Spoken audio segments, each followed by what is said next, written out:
Por que isso? Então a gente consegue envelhecer, né? Nós que já estamos mais para lá que para cá, né? Estamos para lá de paridade, né? Então, todos nós vamos vendo, né? As rugas chegando, né? A gente vai sentindo toda a decrepitude. Por que será isso? Porque Deus fez tudo isso já com sua inteligência, sua sabedoria, para a gente ir baixando a bola, se acalmando, né? E porque nós precisamos chegar num ponto, né, em que a gente fica mais decrépito e daqui a pouco a gente está saindo de cena. E é assim a vida. Então, com a doutrina espírita fica diferente a visão das coisas. É diferente. Então a gente aprende, por exemplo, que Jesus diz que ele não deve servir dois senhores. Por quê? Porque cria, né, o apeguismo. Quantas pessoas que ficam aí montando nas casas e não vão embora das casas que moram, né, nas chamadas casas mal assombradas? Quantas pessoas que fazem isso? Por que elas fazem isso? Cara, é a minha casa, sabe? A minha casa é meu, isso é meu. Então, tudo que é casa mal assombrada, é nesse sentido, né? Porque os espíritos ficam ali, as pessoas ficam ali, não querem ir embora. Então, quando a gente compreende que, sabe, a gente tem que usar as coisas, sabe? Assim, o dinheiro a gente usa, né? As coisas, a gente não pode ficar só incentivando isso aí. Aí a pessoa que recebe mais recursos, ela tem que pensar que aquele monte de recursos, aquela piscina cheia de dinheiro, né, de patinhas, aquilo ali é para... Não é para distribuir, não. Já pensaram que não é para distribuir, não. Que se você sabe que se distribui o dinheiro todo aqui no mundo, todo mundo fica mais ou menos assim, ó, com uns 2, 3 quilos no bolso. Não dá para distribuir. Não dá para distribuir tudo em uma vez só, né? E às vezes acontece, né? Os botões se apertam sozinhos. Então,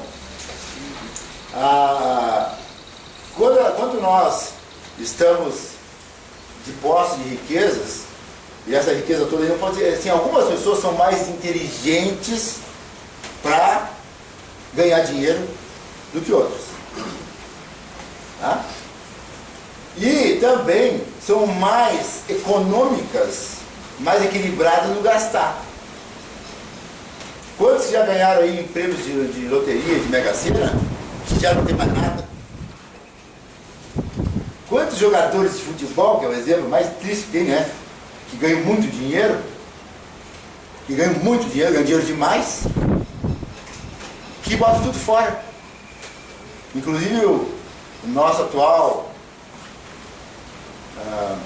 governo brasileiro está fazendo lá um projeto para dar dinheiro para eles, para os coitadinhos que torraram tudo nas noitadas. Então, lamentavelmente, né, coisas, né, dessa região aqui, né? Mas, então as pessoas não têm capacidade, né, para administrar. Que se a gente distribuísse todo o dinheiro assim com todo mundo, lá pela assim, ó, aí um ia perder pro outro. Como acontece na sociedade hoje por aí. Uns têm mais, outros têm menos, porque eles têm competência para administrar. É por isso que é importante isso. E nós recebemos de vez em quando, em cada encarnação, a gente recebe um pouquinho mais ou um pouquinho menos. Se eu fui bem de vida na outra encarnação, agora eu ando mal porque eu administrei mal lá, né, no passado. Se eu estou bem hoje, é porque eu tenho créditos. Algum crédito, quem vai, que a coisa flui, né? Tem gente que a coisa flui assim, ó. Parece que chove na horta, né? Mas então, esse tipo isso acontece porque a pessoa tem crédito. Então, cada vida que nós temos, nós vamos tendo ou não crédito. Hoje nós estamos trabalhando aqui na Terra, estamos vivendo aqui na Terra, hoje, né? Nós estamos vivendo, nós estamos plantando para o futuro. Se nós não temos muita coisa, não importa também ter muita coisa, né? cá entre nós, pensando bem, porque quando Jesus está ali no Evangelho, uma passagem chamada o mancebo rico. O mancebo rico era um cidadão chamado Efraim. Isso vocês nunca vão ouvir falar em outras religiões, que quem tem as informações é o Espiritismo. As demais religiões não têm essas informações que a gente fala aqui. Gravem bem isso. O Efraim, que era filho de Bunã, ele, diz o Humberto Campos, um espírito renomado, que transmite lá do mundo espiritual para nós aqui, uma série de livros maravilhosos, diz o Humberto Campos que então o Efraim, ele era um moço que seguia um judeu chamado Iléu. Ele era um ilelita. Então ele era uma pessoa séria, uma pessoa rica e culta. Então esse Efraim, todo mundo chegava, ele virou um banco. Naquela época, hein? Já existia essa figura de banco. As pessoas confiavam nele, entregavam tudo para ele administrar. E ele se tornou rico. Ele tinha plantações na Síria, plantações na Palestina, rebanhos, então riquezas imensas, palácios, tudo ele tinha. Porque ele administrava, ele tinha capacidade de administrar bens dos outros. E não dava golpe, que nem em certos lugares a gente conhece por aí. E aí o Efraim, ele tinha aquele sonho, ele tinha um sonho de reunir os descendentes das 12 tribos de Israel. Então ele falava lá com os saduceus, ele era fariseu também, e ele falava com os nazarenos, com os samaritanos, com os chamaitas, com os essênios. Então ele se decepcionou com todos eles. Ele se decepcionou com todos eles, porque todos eles tinham uma rusguinha, nunca queriam se unir, nunca queriam, ser tranquilos, pacíficos. Então, para a harmonização do povo. Então ele ouviu falar de Jesus, o Efraim, ele ouviu falar de Jesus e começou a pensar, bom, esse aí deve ser realmente alguém especial, deve ter vindo de Deus. E um belo dia ele foi lá atrás de Jesus. Então ele se vestiu assim, com a pior roupa que ele tinha, com as piores joias, se pode existir piores, e ficou até com vergonha na frente de Jesus. Ele viu aquela beleza assim, espiritual de Jesus. Tinha beleza física também, mas ele sentiu aquela beleza de Jesus assim, e se sentia assim, meio constrangido, com aquelas joias que ele estava, aquelas roupas que ele estava vestido, para trabalhar no fundo de casa, Então ele foi falar com Jesus e fez aquela série de perguntas que está ali no Evangelho, Como posso ganhar a vida eterna? O que eu faço para ganhar a vida eterna? Perguntou para Jesus na hora ali que ele superou os constrangimentos dele, e ele perguntou para Jesus: o que eu faço para ganhar a vida eterna? Daí Jesus disse assim, mas ele disse assim: bom mestre, o que faço para ganhar? Aí Jesus: bom, só um que existe, é Deus. Aí diz assim: bom, para ganhar a vida eterna, tens que seguir aqueles preceitos que estão na lei. Amarás o Senhor teu Deus de todo o teu entendimento, amarás ao próximo como a ti mesmo, não matarás, não furtarás, não cometerás adultério, honrarás teus pais. Tudo que está lá nos preceitos básicos, nos 10 mandamentos, por exemplo. E o moço, esse aí, o mancebo rico, chamado Efraim, disse assim: mas isso tudo eu tenho observado, desde pequenininho.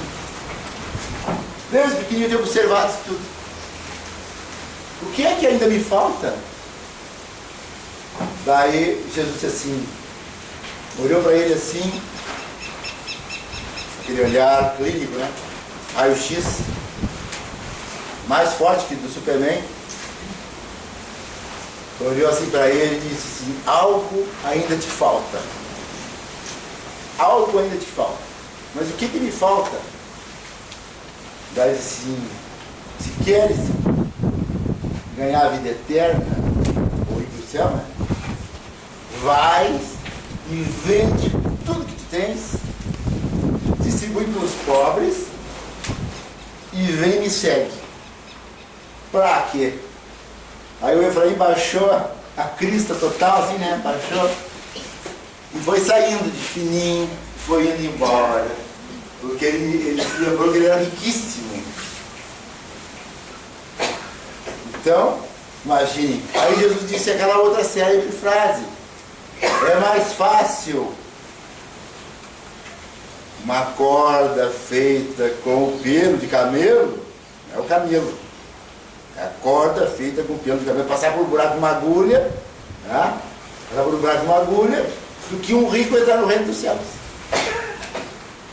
Então, o que no Evangelho traz lá, né? O camelo, né? Mas não é verdade, né? O Evangelho é tão deturpado, né, que nós temos que usar a inteligência, né, como diz Allan Kardec, né? Ele usou, né, de que então uma corda passar por um buraco de uma agulha, um cabo. Aqui em hebraico, cabo e camelo tem a mesma palavra que define. Então vejam que o mancebo rico, esclarecido pelo nosso querido Humberto Campos, ele não fez, ele não foi capaz de fazer, sabe, daquele passo, aquele passo assim que, sabe, que o elevaria para, sabe, o mundo espiritual superior. Ele era uma pessoa boa, ele era uma pessoa correta, ele era tudo isso, mas só isso não basta. Tem que haver desprendimento dos bens, certo? Então, mas e não só quando a pessoa é rica, tá? Até nós que somos meio mais ou menos, né? meio, né? Que somos remediadozinhos, né? Etc. Nós podemos fazer a nossa parte de desprendimento, né? Então, muitas vezes, que eu contei aqui aquela vez do pedinte da igreja, né? Lembram? O pedinte da igreja, então ele estava lá, não. Ele pegava o dinheirinho, juntava tudo e botava debaixo da cama. E vivia pobre, vivia cheio de doença para ganhar mais. Né? Até que o dia que ele morreu, né? O que aconteceu com ele? Ele bateu as botas e o dinheiro ficou todo lá debaixo da cama. O que adiantou? Então é assim que é a vida de nós em geral. Porque ali mesmo, nesse capítulo do Evangelho, tem a passagem que Jesus fala de um certo homem que também era possuidor de grandes plantações, de grandes riquezas, e que lá pelas tantas ele não tinha mais onde colocar, sabe, as suas colheitas. E aí ele diz assim: eu vou construir tudo grande, tudo bem amplo, e vou colocar toda a minha colheita, toda a minha riqueza, né, nesses novos prédios. E aí depois direi assim para minha alma te regala, sabe, usufrui, né, que tem por muitos anos, ainda muita riqueza, muita coisa boa para usufruir, né? Mais ou menos esse termo. Então, aí Deus diz assim, para esse rico, diz para ele assim: esta noite pedirão a tua alma, e o que tu amontoaste, para que servirá? É assim que funciona as nossas vidas, né? Com muita riqueza ou pouca coisa, né? Nós não sabemos. Esta noite a gente pode bater as botas, né? É lógico que nós, quando eu falo bater as botas, no sentido assim, né? De que nós estamos passando para o outro lado, para outra vida. E tudo que é nosso está aqui. Os outros gastarem, né? Os outros brigarem, né? Os herdeiros, então se matam. Tudo porque também são apegados que nem nós éramos, ou somos. Então, assim, nós que já somos pais, né? E nossos filhos vão seguir atrás de nós, né? Vão copiar. Sempre copiam o que nós ensinamos. Normalmente os filhos estão aprendendo com os pais a serem egoístas, a serem sovinas, avaros, pão duros, né? Miseráveis, como eu digo, né? Miseráveis. Então, e não ajudam as obras sérias que nem o Centro Espírita constrói, né? Então, porque nós temos que nos lembrar disso, nós temos que colaborar com as obras sérias, né? com as instituições que são sérias. Isso faz parte da nossa vida, né? Porque deveria fazer pelo menos, né? A gente se lembrar assim, ó, eu vou dar o dízimo, tá? Então a pessoa pode dar quanto quiser, né? Para ajudar as obras sérias. Porque isso aí também faz parte. Né? Nós temos que ser caridosos. Quantas pessoas aí que ajudam outras igrejas que tem por aí, né? Que até para comprar, até para o pastor comprar mansão lá no Caribe, né? Então, o espiritismo já é um pouco diferente, né? Em geral, nós não somos interesseiros. Tá? Nós, todos que aprendemos dentro da doutrina espírita, nós aprendemos a trabalhar, cada um tem o seu emprego, tá? E nos dedicar ao espiritismo nas horas vagas. Tá? Então, é diferente. Não tem aquela mentalidade de encher os bolsos. Né? A gente tem que encher o bolso na rua, lá, né? Pegando prego, e trabalhando com a caneta, qualquer coisa, né? Trabalhando fora. E depois a gente vem colaborar no espiritismo. Então, as necessidades da doutrina espírita, né, dos centros espíritas, é de manutenção dos prédios, né? Só isso. Só mais isso. Então, quando Jesus disse para nós não nos apegarmos, é nesse sentido, assim, geral, amplo. Né? Daí não viver escravo dos dinheiros, né? Das coisas. Isso tudo é passageiro. Né? Cada um de nós tem um tempo de vida aqui na Terra. Né? E se a gente não fizer coisas boas, ou só viver assim em função, que é minha, que eu tenho que ter um carro bonito, porque eu tenho que ter uma casa bonita, porque eu tenho que fazer isso, só pensar nisso. Isso aí desvia a nossa mente da espiritualidade. Nós podemos ter carro bonito, casa bonita, dinheiro no bolso, ir para Paris, né? Eu sempre gosto, né, de dizer, e de ir também. Mas, então, nós podemos fazer isso tudo, não é pecado a gente ter coisas, ter riqueza, mas vamos pensar também em ajudar os outros. Né? Ou então, né, gerar emprego. Quantos, né, que tem empregados, desempregados? É importante isso. Né? Que o ser humano em geral precisa de dignidade, não de esmola. O ser humano precisa de dignidade. Então, o que é dignidade? Trabalho. Gerar emprego. Isso é dignidade. Né? Então é isso que nós precisamos fazer, assim, com pouco, com muito. Não se esqueçam de quem ganhar na Mega Sena, né? Normalmente a gente ia com os bolsos vazios por aqui, né? Mas então de repartir com os outros, porque tem muito pobre que quando fica rico, nunca vi vocês. Boa tarde, obrigado.